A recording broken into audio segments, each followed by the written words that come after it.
Welcome back to an all-new, fantastic episode of Two Fans, One Pod. I am your host, Alex, and with me, I always have the marvelous, the magnificent Brandon. Brandon, how is your week going so far? Finally a Friday, bro. It's finally a Friday. I know we usually record on Thursdays. I'm just ready to get the weekend rolling. It'll be better once football starts, man. We keep on inching closer and closer. There was the news about Terry McLaurin. He's growing frustrated with the team, wants to get his extension done. So, that's been on my mind. But this is going to reset the feng shui. I'm ready to rock and roll. I want you to be able to have your Commanders moments on the channel, by the way. So feel free to throw it in at any point. I know how you are with it. I have to. I know. Okay, so what do we have for you guys today? We kind of went off schedule a little bit. We decided that we wanted to objectively rank our head coaches in the FBS. Now, there is so much that goes into that. I see, all the big names, Joel Klatt and Josh Pate and ESPN, they release their top 25 coaches. They'll kind of have like their own inherent way of ranking or voting the coaches. What me and Brandon have done is we've actually created a power index model that helped us objectively compare Big Ten coaches to the group of 5 coaches. So in a sense, we took a lot of their metrics. Every coach is accounted for. So whether it's their conference championships, how many times they went to a bowl game, and also the length of their tenure, all these things play a role that we felt was pivotal to building out this model for you guys here. Now, as a result, because we kind of took it out of our hands, there is a lot of coaches that went askew. Actually, a lot of fan favorite coaches that would probably show up in some top 25 lists didn't even crack the top 50. So before we even dive into the top 25 coaches that we have on our Power Index model, I want to go through the guys that didn't make it. And first on our list, at number 56 on our model, is Lance Leipold. Kansas head coach, going into his 5th year now. He's 22-28 total as a record, and he's 5-10 against top 25 teams. I'm pretty sure 3 or 4 of those came late last year. So honestly, had a rough start to his tenure over at Kansas. Jalen Daniels and Devin Neal for 2 seasons, and you're still not being able to produce. Actually, last season they didn't even hit 500. 5-7. I am not surprised that he shows up here at 56. I think a lot of people probably have him much higher than where our model has him. Brandon, how do you feel about Kansas head coach dropping this far in the rankings? I mean, it's understandable, It is tough because they were one of those programs, and he was one of those coaches that I just felt like had a lot of hype behind them. The expectations were there for them last year. I felt like they were almost a sleeper to win the Big 12, if not a favorite. Actually, like there was so much hype behind the quarterback, behind the running back, and then you felt like their head coach was going to be able to, tie it all together, bow on top, that whole kind of thing. It is tough, it's understandable that he's that far on our model because, when you look at it, he hasn't had many great seasons for them. He's had some big games, and it seems like, when I'm looking at it right now, it seems like a lot of the there's like these stretches throughout the season where they kind of just fall apart, like 2024, this past season. They went 1-6 to start, it looks like. And then they had, they closed out strong. They beat BYU, Colorado, and Iowa State. So that's, that is impressive. But then the 2023 thing, same thing. They had a couple tough losses in the middle of their schedule sort of thing. So, I mean, it's one of those things where I do want to see more from him, but I do feel like that ranking is justified just given the nature of their performance these past couple of years. Yeah, it's honestly almost – it looks worse when you beat so many ranked teams to end the season and lose to so many nominal teams so early in the season. 1-5 with Jalen Daniels and Devin Neal. Interesting. Not interesting in their place.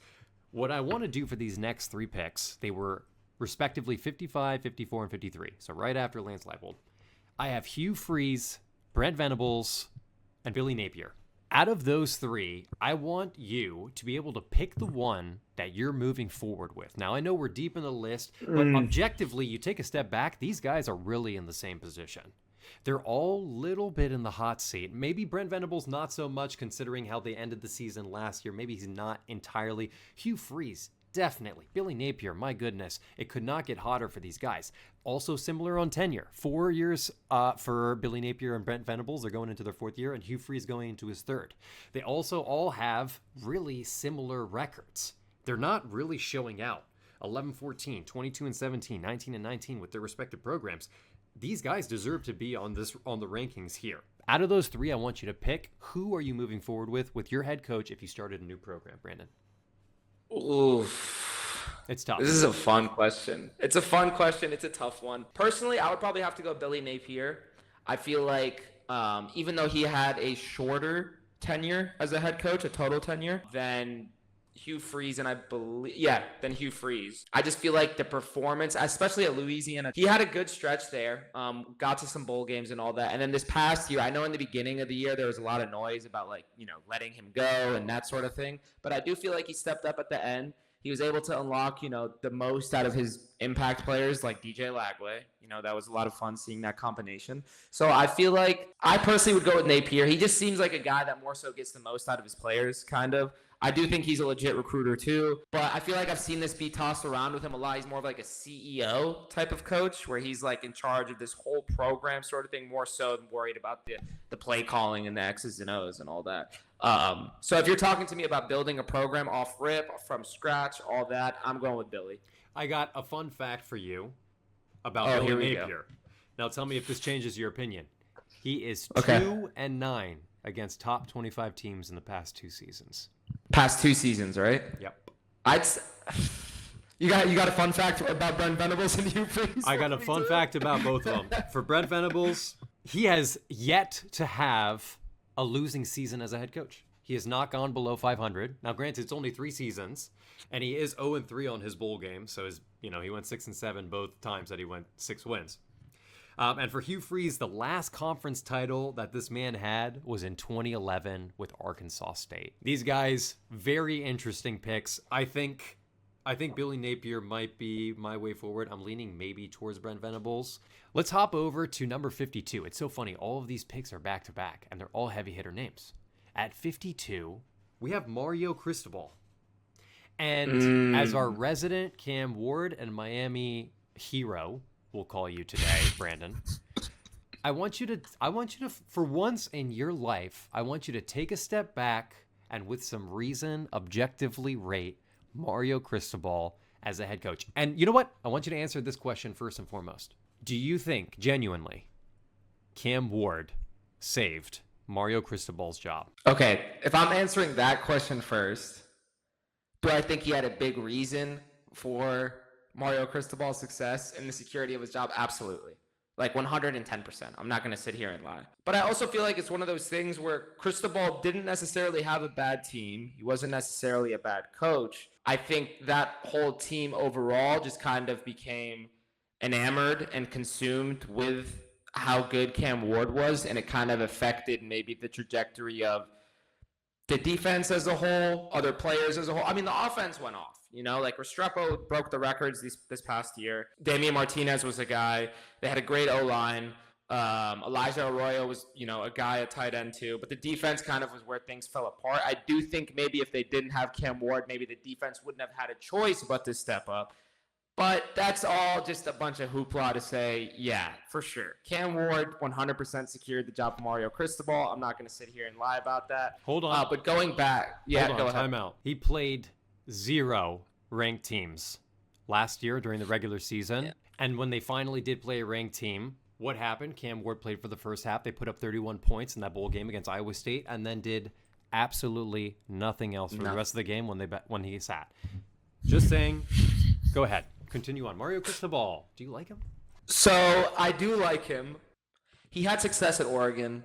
I think he was one of the guys who I know Chip Kelly was there before him, and, just overall throughout the past 25 years, Oregon's solidified itself as a blue blood program, and he's one of those guys who I think was able to put the cherry on top for that. And now Dan Lanning's in. It's a solidified blue blood program. It's one of the Bamas of this generation, all that.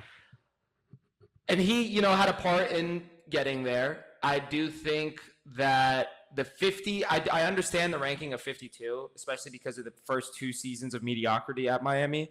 I do think that, when a coach does get hired by a big program like Miami and a program that has all the eyes on them, they do kind of get that first year or 2 years to kind of figure things out. Maybe not 2 years, but the first year is understandable if they don't have the best year. I think this coming year, though, is going to really, really, hot take, he could be on the hot seat. After this season, if they start off slow, or if this season doesn't go that, because like you were saying just now, is Cam Ward the reason for Mario?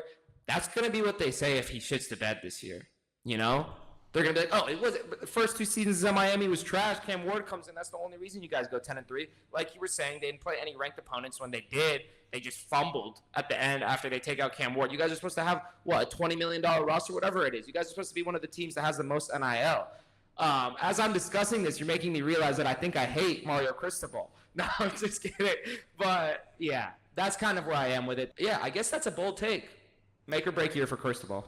Yeah, he definitely had a tougher, what seems like a tougher 2023 schedule than 24, which also helped his schedule. It also decreases your strength of schedule, and that's something else that goes into this ranking, this inherent ranking. I don't want to spell out the entire formula that goes into this. It would take way too long. But understand a lot of the big ticket items, strength of schedule's in there. It has to be. How many top 25 teams have you played in the course of your coaching career, and also how have you fared against them? So similar to how we did with 3 head coaches earlier, I want to jump a little bit. Also, we're still not in the top 25, guys. Okay, so my bad.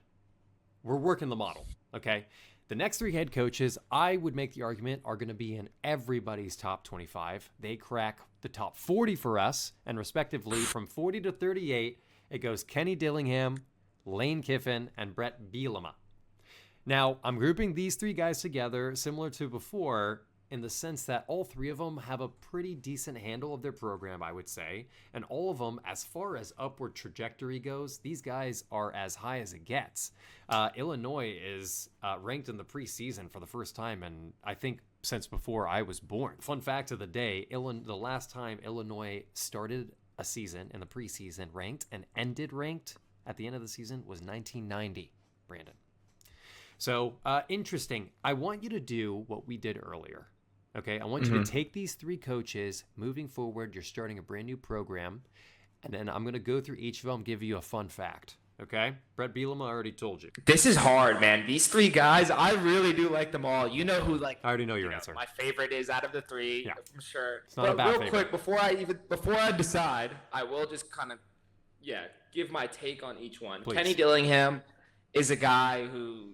Yeah, he could be the next big thing in college football as far as coaches go. I mean, the turnaround that he had with ASU, I've seen some people saying, on forums and stuff, that, ASU does have the potential to kind of have one of those decades where they solidify themselves as, another potential blue blood sort of thing, because they have the California recruiting pipeline. They're in the Big 12, which, UCLA and USC are the other big schools on the West Coast, and they're in the Big 10. The competition's a little bit harder, So if you're a player, you can go to the Big 12 for a bit, solidify yourself there, and then make the jump, or just stay in the Big 12. I mean, he made it a place that people want to go play. There's so much hype behind ASU. They were so fun to watch. I know people are going to say Scadaboo was the guy, and he carried that program. And 100% he did, but he was there in 2023 as well. They went 3-9 that year.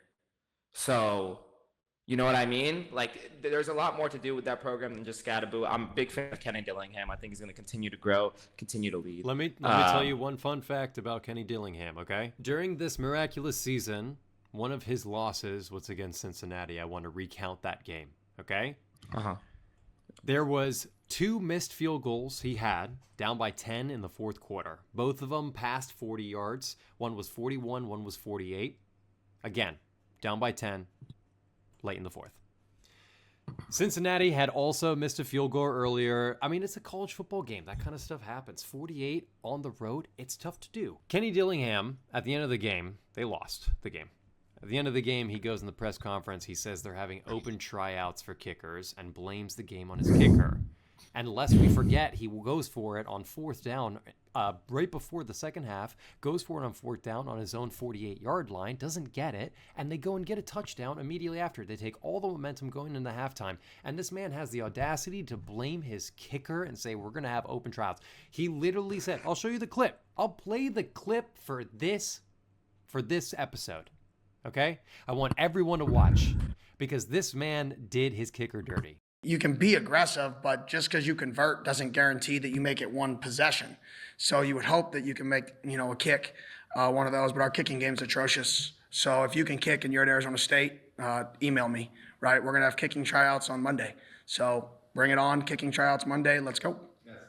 Yeah, I'm dead serious. We're going to put it out on our social. We're going to have a kicking tryout on Monday. We got to find somebody who can make a field goal. Tell me, Okay, does that change your opinion of him? We know now that Alex is not a fan of Kenny Dillingham. I am absolutely not a fan. It does change my opinion a bit. But like I said, I mean, he is early in his tenure as a head coach. I'm sure that's something that's definitely a rookie mistake as far as coaching go. We kind of saw Sark do like something similar. It was kind of the complete opposite. But when he went up to talk to his kicker and like gas him, it was just one of those things where it's like, leave the guy alone. Now's not the time to do any of this. But yeah, that does definitely play a part. Thank you for including that information. If we're moving on to another guy who's all about, I feel like, player empowerment. Here we go. He's just the best. Lane Kiffin is so good. I'm a huge fan. It's just one of those things where I feel like he's really good at putting players in positions to succeed. He also is one of these new generation coaches that also has coached with the old guard. He's been doing this since he was like in his mid-20s or late 20s. He was coaching USC with Reggie Bush in them. He was on the offensive side of the ball helping him out over there. So he has his resume is just insane. I do know that, he has brought Ole Miss back. I stand by that. Now, I know that he has lost some big games for them, but as far as the consistency of that program, the talent that we've seen past couple of years since he started coaching there, I mean, it's a legitimate program. It's a legitimate contender in the SEC. As far as, I'm not going to say national championship contender, but like a contender within the conference in terms of like someone that could kind of, take it away. Especially with the departure of Saban and all that. But yeah, so I'm a big fan of Lane Kiffin. And then Brett Bielema Let me tell you, hold on. Fun fact about Lane Kiffin. Fun fact, here we go. In his career, he is 3-15 against top 25 teams. He is 1-10 against top 10 teams. And that includes a 0-3 record with his tenure at Ole Miss. Brett Bielema. That's it. Brett Bielema. I didn't realize how much success he had at Wisconsin. Like, I knew he was a successful coach prior to Illinois, and I know he did some things at Wisconsin, but like the pivotal games that he had over there and the success he had at that program was pretty remarkable. I feel like they haven't kind of been back to that consistently since his departure. They're always going to be around, but as far as like constantly playing in bowl games, I think he had like 2 seasons where he had 11 wins over there, if I'm not mistaken. And then the turnaround at Illinois. I mean, he's one of the guys that I feel like is just no bullshit. He's going to get it done. You're not going to get the extra stuff that you get with Lane and the Twitter and the social medias and all that. I know Lane Kiffin can make a lot of noise off the field. I know Kenny Dillingham is still early. So if I had to choose the 3, I would choose Brett. To start off, to kick off a program. I know that comes as a shocker to you. You thought I wasn't going to be able to put my love to the side, but that's what we're going to do. Oh, my God. If we're starting a program it's tough, though. I will say it's tough. It's between him and Lane for me, just because I feel like Lane is one of those guys who, I know he comes with a lot of noise off the field, but he also can bring you a lot of eyeballs, bring you a lot of attention. Younger players and players in general just seem to gravitate towards him. He seems like a guy that understands them, and they understand him, so yeah. I mean, Brett's my choice. His Wisconsin tenure, I was actually a student at Penn State, so I saw him on the sideline a number of times. They played the last game. That was the last regular game every year, and Penn State always beat Wisconsin. I think Brett Bielema is wildly mediocre. I'm going to be very honest with you. I think Illinois getting this much hype and this much attention preseason will not serve them any benefits. I think Britt Bielema has not been able to push through to get to that elite level tier of coaching. I actually am totally okay with 38 for Brett Bielema. Between the three, I'm taking Lane Kiffin. I think like it's out of the three for sure. It's Lane. I mean, 44 and 18 with Ole Miss. He's 105 and 52 as a head coach. He's taken teams to conference championships that shouldn't have gone. And really his tenure at USC there's still a lot of question marks about him getting fired 5 games into the season. I think USC is just one of those programs. It's just weird what they're firing. They did the same thing to Sark too. I mean, they did the same thing to Clay Helton. So, I like your answer. I actually respect it. Brett Bielema he's a longtime Big Ten head coach. So I think I like that answer a lot as if you want to get your defense going. But long term, I don't know. Next, let's hop over to number 34. We're going to jump up, and we are going to hone in on someone that I think people might also leave out of their top 25, especially recently. Mike Norvell. Do you feel like Mike Norvell is still deserving of a top 25 placement for head coaches in FBS right now? Top 25? Yes. I personally would have to say no. I don't know. I just feel like I haven't seen enough out of him. I know he had 2 really good years at Florida State. The year that Jordan Travis got injured and then the year prior to that. He had the right personnel with him as far as the players went. I'm going to have to say no outside of the top 25. There just really hasn't been anything that overly impresses me with him. The ACC, even though it's not as difficult as the Big Ten and SEC, there are some, tougher opponents there than he did face when he was at Memphis, and I think he struggles with them. We'll see. I know they have Jordan Castellanos coming in, and no, outside of the top 25 for me. I just don't see enough. I kind of agree. I actually really like this placement for Mike Norvell. I'm not at a point where I'm going to say that he's a bad coach at all. What he did at Memphis was actually pretty surreal, how he ended with the team. I think there was a shift in the mentality of the locker room. At some point, after starting the season 12-0, you get to your conference championship with Jordan Travis obviously injured, and so the odds are against you. You rally to get a win off of defense, and you get rewarded with 5th place. You get rewarded by being snubbed out of the college football playoff. I understand the shift in mentality, but I think it was a broken locker room. They played against Georgia in a bowl game that frankly didn't matter because all of their starters, all of their stars decided to sit, and they got obliterated by Georgia. So I feel bad for the guy, really, but 2-10 after that season, that looks like the locker room may have shifted into this past season. Is it going to shift into this season too? I don't know. I guess we'll wait and see. Now, next on our list, we have someone that I think Brandon is a huge fan of. And I want to give him the opportunity to give his full unadulterated opinion on this man. Now, this coach took over a program that was, I would say, in a position to succeed. I would say he was put in a driver's seat on a program that was already on its way to being back to prominence. That's Steve Sarkisian in Texas. Currently, he's rocking a 38-17 record. He's actually 84-52 overall as a head coach, which is incredibly impressive. Similar to Lane Kiffin, he was also kind of shoved out after 5 games at USC, so I don't really want to take that into account. I don't know. Steve Sarkisian, he didn't make our top 25. Obviously, he's going to make a lot of people's top 5. I would say a lot of people's top 5 going into this season. What do you think about his placement at 30? What do you think is hindering this man the most? I don't know, man. Correct me if I'm wrong. This past year, they had a sick roster. It was loaded. Sark is apparently this sick offensive-minded coach, able to draw it up for whoever's under center. But they struggle against ASU in the playoffs.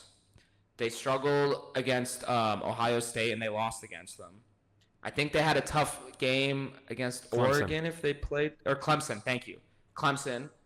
So it's these guys dominate, don't get me wrong. And they have a lot of good games, especially in the regular season, where they put up a performance. It's one of those things where when the lights are the brightest and this and that, they just kind of fall apart. Not saying that Sark is a bad coach, but I do think, and this is one of the main knocks that I feel like a lot of these kinds of coaches get, especially Lane Kiffin as well. It's the play calling and being a head coach.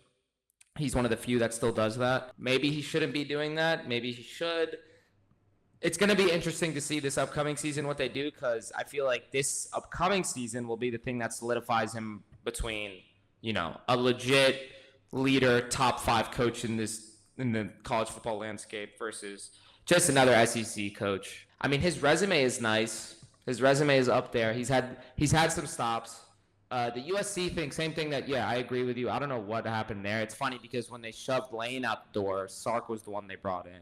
And then they did the same exact thing to Sark. But then, like you said, he got to Texas and he dropped into kind of a great situation. They were already on the upside trajectory. They're always going to be one of those programs that's just so iconic and everything too. But I will say their first year in the SEC, they did go 13-3, and that's impressive. That's not an easy thing to do. They got 2 rounds in the college football playoffs, so that's impressive as well. 30 is tough. I would personally include him in the top 25 if we're talking about solidifying him in that top 5, top 10 conversation. I just need to see more from him in the postseason, personally. Yeah, that's pretty much how I feel about it. We're 100% going to get a lot. I know. They're going to come for us in the comments. I know it. 30 is kind of insane, I totally understand that.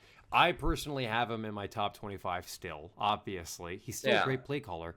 Speaking of play calling and relinquishing that ability, Ryan Day last season relinquished his play calling ability, and they won a national championship. All right, let's hop into our official top 25. Now, this is a lot to go through, and everyone is going to come at me for a vast majority of these entries because I've got a ton of G5 candidates in here, and I would even argue and say rightfully so. I want to highlight, though, the big names, the ones that I know that Brandon is itching to talk about. And first on that list, I have number 23, Brian Kelly. Currently with LSU, longtime Notre Dame tenured coach. Brian Kelly is in a very interesting position. He is at a school that is of the highest caliber for prestige. He's in a conference now officially after spending a ton of time with Notre Dame in a conference-less setting where he doesn't have conference championships to add to his belt and to his collection. He really, truly weaseled his way into a matchup against Alabama all those years ago in the national championship that they got destroyed. Now, he is at, like I said, a very elite program. They don't even recruit outside of the state, Brandon. LSU is like one of those states that's so nice year-round that kids play football 365 days a year. So they are primed. By the time they're 18, they are ready to play. And that's why all those LSU kids are so fast, and they are so good. They're so good at football. Tell me about Brian Kelly. Tell me what your honest opinion is of Brian Kelly. He reminds me of just and I'm not saying he's not talented, he's not good, but just his aura and his demeanor, he just kind of reminds me of that substitute teacher kind of, you know what I mean? You know what you can get away with. You'd obviously I'm sure he's going to get the best out of his players. I'm not saying he's not, but I think, in terms of the tenacity, I don't think he's the best at it. I mean, dude, shoot. He took over. I know that, it's tough to follow up with LSU after the success that they saw with Joe Burrow and Jettas and Jamar and all that. But, it's the same, like you were just saying. The recruits that you're getting, they're all from Louisiana. These guys, nothing's changed. The talent is still there. So it makes me scratch my head a bit when I just see him not take that extra leap. And, 9-4 is cool, 10-3 is cool, 10-4 is fine. But when you choose to coach on a team like LSU, there is an expectation that you're going to make the playoffs and you're going to compete, especially when you have a Heisman-winning quarterback like Jaden Daniels, especially when you have Malik Neighbors, Brian Thomas Jr., Kyron Lacey, Nuss Meyer. The list goes on and on about the amount of talent that they've had. I think this coming year, I feel like I've said this for a bunch of coaches, but this coming year, really, especially for Brian Kelly, I mean, you have no excuse. You have your quarterback coming back. You have a great receiver room. You have one of the best transfer classes in the country. The defense is more stout than it's ever been, I think, since he's been there. So I need to see something out of him. I don't know what exactly that something is in terms of like what he's going to add to the table, but I don't know. There's also that one really funny clip of him like kind of throwing like a fake tantrum at the press conference. I don't know if you've seen that, but it's hilarious. He's like trying to act all fed up and about they always lose leads too. Like there's always he banged tables like we need to finish games. Games, and it's just like, dude, get the hell out of here, bro. Yeah, finish games. You finish your games. Finish the games. You finish the game. Yeah. What are you talking about? We had some guys played their butts off tonight, and we're sitting here again. We're sitting here again talking about the same things. About not finishing when you have an opponent in a position to put them away. But what we're doing on the sideline is feeling like the game's over. And I'm so angry about it that I got to do something about it. I'm not doing a good enough job as a coach, and I got to coach him better. Yeah, trust. I was literally about to bring up that story. This man had the audacity to bang the table and blame his players and say they're not finishing the game. It's not a mentality thing. If you are not breeding that mentality in the locker room, it will show on the field. And it showed for many, many years of wild, above average to mediocrity for Notre Dame. And I promise you, all the fans, look at that. Marcus Freeman. Wait, they went to a national championship? And he's like, only been there how many years? Next on the list, everybody's favorite head coach. I'm going to jump up to number 18 here. James Franklin of the Penn State Nittany Lions. Let's read some of his statistics. And let's take a second look at these and let's really evaluate them, okay? I'm going to mute my mic for this one because I know you're about to take it away. No, not too much. People, you know what? People are sick of hearing me talk about this man. James Franklin,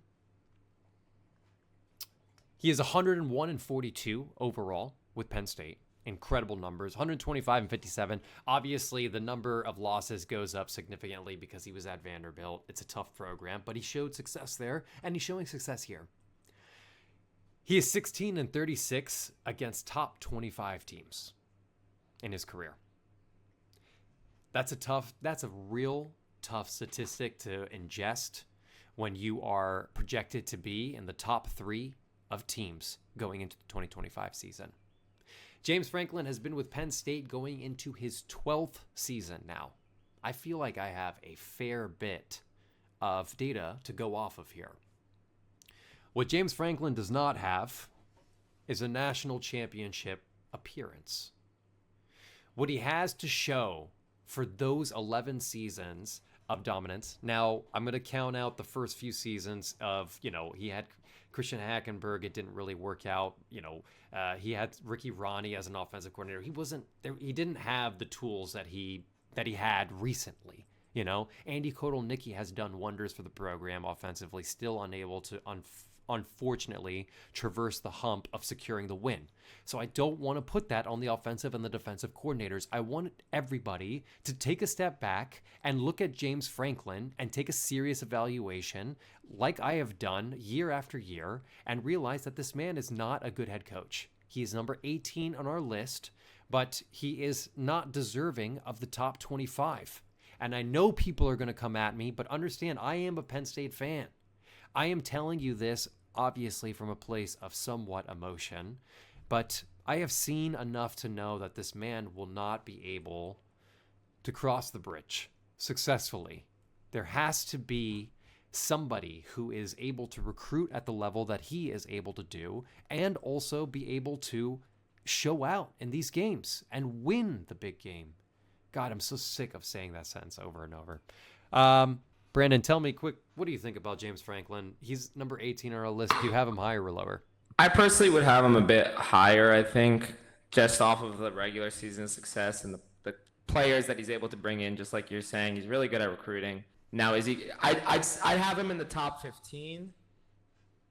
I don't know if he can crack the top 10 would be a debate for me. I'd have to look a little harder and, see what's up a little bit. But, yeah, it's one of those things where it's like, dude, like you weren't brought to Penn State just to bring the regular season success. Like you were there to kind of follow the footsteps of Paterno and Bring that program to success that everybody knows it's supposed to have, you know? And not everybody's dying to see them win a natty or anything like that, but everybody is dying to see them, you know, compete against top 10 teams. Like, his record against top 10 teams is not that impressive, and you are apparently year after year a top 5 team by some standards.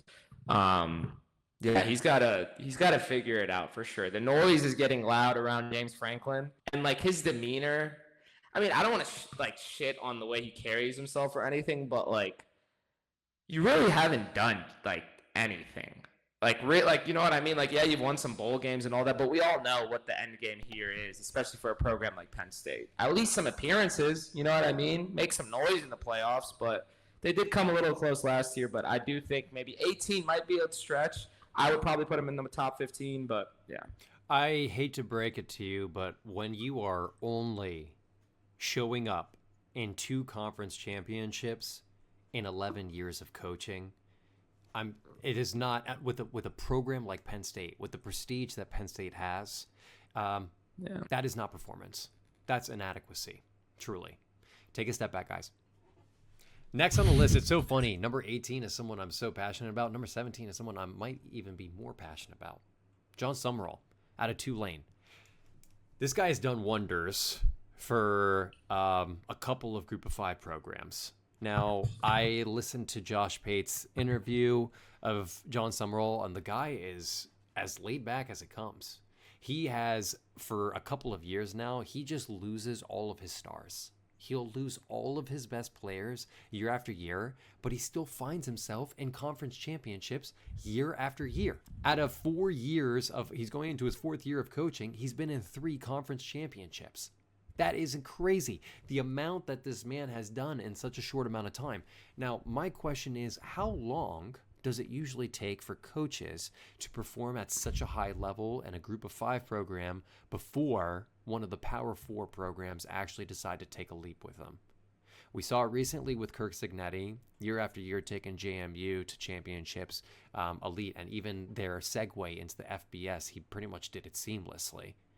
The question becomes, you know, how long does it take? What does it really take to get recognized as a coach and get put into that driver's seat?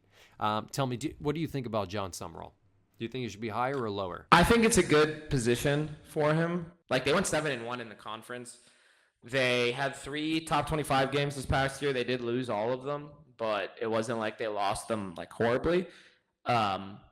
He clearly is able to, like, you know, get the most out of his players. I mean, Mekhi Hughes was sick this past year. Darian Mensah was sick this past year. They were just a lot of fun to watch. As far as him getting poached, I can definitely see it happening like at the end of next year potentially. I know he's from Kentucky. He spent time like on the coaching staff there early on in his coaching career, and he went to school there. So I could definitely see him, you know, making a jump to the SEC.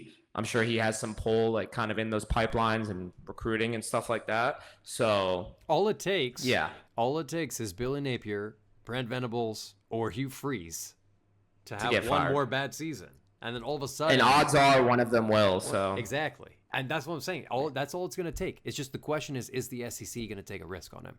I would love to see John Summerall play in a position where, you know, he's given a big name program. And I want to see what he does with it. I want someone take a risk on this man. All right, let's hop up to number 14. Another big name that I'm sure is probably pushing in the top 10 of a lot of people's lists. Rhett Lashlee going into his 4th year as head coach of SMU. Now, on our last episode, we talked about how this man has basically brought SMU back to its original elite status from decades ago, where they are pretty much essentially competing for conference championships every year. Do you think I've said my piece about Rhett Lashlee. Do you think Rhett Lashlee's success is going to continue into this next year? They lost a lot. I'm talking purely performance. I'm talking record. Do you think they can match that record that they have for the past couple seasons? So last year was huge, right? Because I feel like the roster was the best it's been in a very long time, and it was their first year in the ACC, and they, you know, won some games against some tough ACC opponents. They beat Louisville, they beat Duke in overtime, Pittsburgh, a bunch of games, and they made it to the playoffs, which was huge. They only lost to Clemson against 3. Wow. But as far as repeating the success this year, I feel like we discussed it a bit on the ACC preview episode. It's going to be tough for him. I just feel like they lost a lot. I'm not trying to knock him as a coach. I think he's very good. Do I think they get 11 wins or 10 wins like they did last year? I don't think so. Do I think that they still make some noise and have some sick games and have some upsets and all that? I do think so. As of right now, there's no top 25 teams except for Clemson. Clemson and Miami, excuse me. Clemson and Miami are going to be the two teams that are in the top 25 on their schedule. Everyone else is a winnable game, in my opinion. So maybe they could, but I don't know. I just feel like they lost a lot of pieces, players. But it's also one of those things, where when you lose a lot, you do bring a lot of guys in. And us as fans and as spectators, we really don't know much as far as the new people you bring in other than, their past performances. And the reality is a lot of them, the reason why they're leaving their previous school is because they didn't get a lot of playing time. They maybe weren't used correctly in the scheme that school had going on, that sort of thing. So it's one of those things where I do feel like we just have to kind of sit back and wait.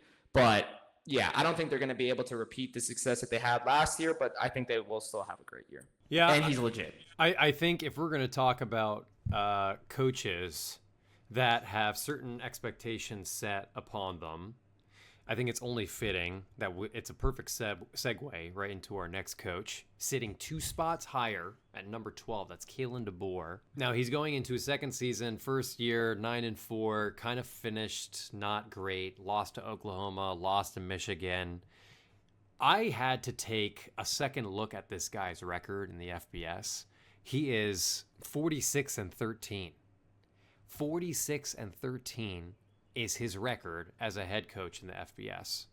And 9-4, I think the reason why a lot of people are shook is 1, it's Alabama, but 2, this guy was pretty much unstoppable while he was at Washington. Kalen DeBoer in Alabama, do you feel like the relationship that they have right now will translate into Kalen DeBoer being the next, like Nick Saban? Do you think he has the potential? I think... Dude, it's tough, I feel like it's harder to replicate than it is to create your own path, and I hope that's what he's trying to do. I'm not saying, to completely abandon whatever traditions and the kind of, style that Alabama played with and just carried themselves with, but I do think you need to add your own flavor and your own, signature, your own trademark, your own stamp to, your coaching tenure, and I think that's what he was trying to do last year. I think that he came into a team last year that still had a lot of, Saban remnants and all that. And, that's no knock. We know that everybody that Saban was able to recruit and get was top tier talent and all that. But maybe he just had different ideas of using them that those players weren't used to. It was his first year of implementation of his scheme, his regime, that whole thing. So as far as him following in the footsteps of Saban and emulating the same type of success, I don't know if I can speak on that. But as far as him being a legitimate coach in a good position where he can succeed, I do think so. He was able to take Washington to the national championship game, like before the playoffs was even 12 teams. Like, it's pretty impressive. I think his record with the top 25 wins and losses, you and me were both flabbergasted. We need to look it over again, but 15-3, the guy shows up in big games. And if you remember, speaking on Alabama really quickly, Saban's last year wasn't the best year either, Yeah, all he did was go to the playoffs. That was it. Yeah, but you know what I'm saying? Like, there was the issue. He benched his quarterback. Remember, there was the whole controversy. He didn't know who he wanted to start. There was, early on in the season, there was like a little head scratchers here and there. So maybe, DeBoer had to kind of deal with the same sort of situation. Maybe he didn't think Milroe was his guy. Maybe he didn't have there's so many variables. But all in all, I think he's in the right position. I think he's going to be very successful as Alabama's head coach going forward. Yeah. I want to stop you because how dare you speak ill of Nick Saban? How dare you? That man, the best ever, took that Michigan defense, national championship defense, to overtime with Jalen Milroe. Yeah. So you're not going to tell me that this man didn't have a great season. As far as coaching goes, no one will compete with Nick Saban for many, many years. That's my... No, for sure. For sure. You're right. Okay, next 3 guys. Now, I'm going to close out the episode with this next question here. And we're going to release the whole list for everybody. We can even do a deep dive into our top 10, okay? And I'm down to do it. It's just, I mean, we are going to get so much hate once we get into this, because you'll be surprised who's in this list. We'll show it to you guys. We'll release it on all of our socials and everything, so look out for it. I'm going to put these next 3 head coaches in the same grouping. And I'm going to tell you why I have them in the same grouping, and then I want you to do the same thing we did early in the episode. I want you to pick your favorite of the 3. Who are you moving forward with to make a brand new program in the FBS? Okay? First is going to be Kirk Ferentz out of Iowa, Kyle Whittingham out of Utah, and then Mike Gundy with Oklahoma State.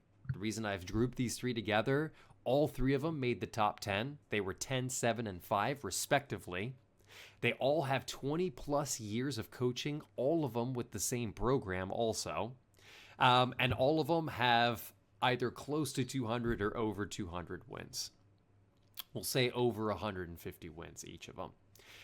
And really, when you look at their winning percentage across all of their games, across their many, many seasons, they're pretty similar, and they're all very high.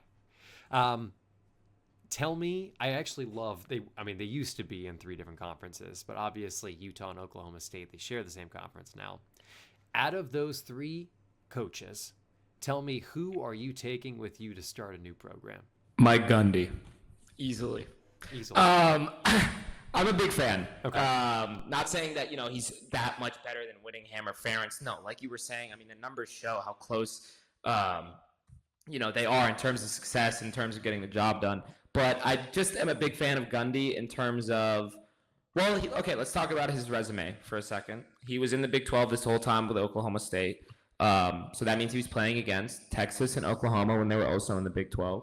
And he was able to, I just feel like he had a more competitive conference coming up than the other 2. I know Kirk Ferentz was in the Big 10, with Iowa, so maybe we'll exclude him from that conversation. But I think Mike Gundy is also one of those guys who's very, his personality is big too. I think he's one of those guys who breathes life into a program. He's had just so much talent there too. I mean, Des Bryant went there, Ollie Gordon. I don't know. I just feel like I always find myself seeing Oklahoma State just somewhere in the conversation, whether it's like the best sleeper teams, whether it's, oh my God, they're actually having a great year this year. He just is able to get the most out of his players and the most out of that program. And I just feel like he goes hand in hand with Oklahoma State, and then all three of those programs are very similar too. If you think about it, they're always on upset watch. Utah, think about it. Utah, Iowa, Oklahoma State, they're always on upset watch. Whatever team they're playing, even if they're unranked, they're 0-6 in conference play. All of them have the capability to win a game in conference. They just all do, because they all ride off that defense. Truly, Mike Gundy maybe not so much, but yeah. Sorry, go ahead. No, you're absolutely right. And that's that's the fun part about this is it's honestly just kind of based on preference at this point when we're talking about these 3. I like the energy. I like the way Mike Gundy carries himself. Love the hairstyle. He's been rocking the mullet for God knows how long at this point. And then, just his press conferences, like that one press conference where he was talking about he's a grown-ass man. Mm-hmm. Like, don't worry about them. Like, come on, bro. How do you not want to play for this guy? You know what I mean? But yeah, no, the other 2 are really good as well. Kirk Ferentz, I mean, he's like the face of Iowa football, pretty much. He's been there forever. But if we're talking about the 3, I'm going with Gundy. Okay. Yeah, I like the pick. I'm going with Kyle Whittingham. I just like Utah's program. The way they play defense is terrifying. They play to kill. Mm-hmm. Like, they play to get turnovers. They play with such ferocity. I watch all of their games. I honestly, I bet on Utah a lot. I'm not going to lie. Utah is one of my favorites for the spread. Oh, my gosh. They're spread gods.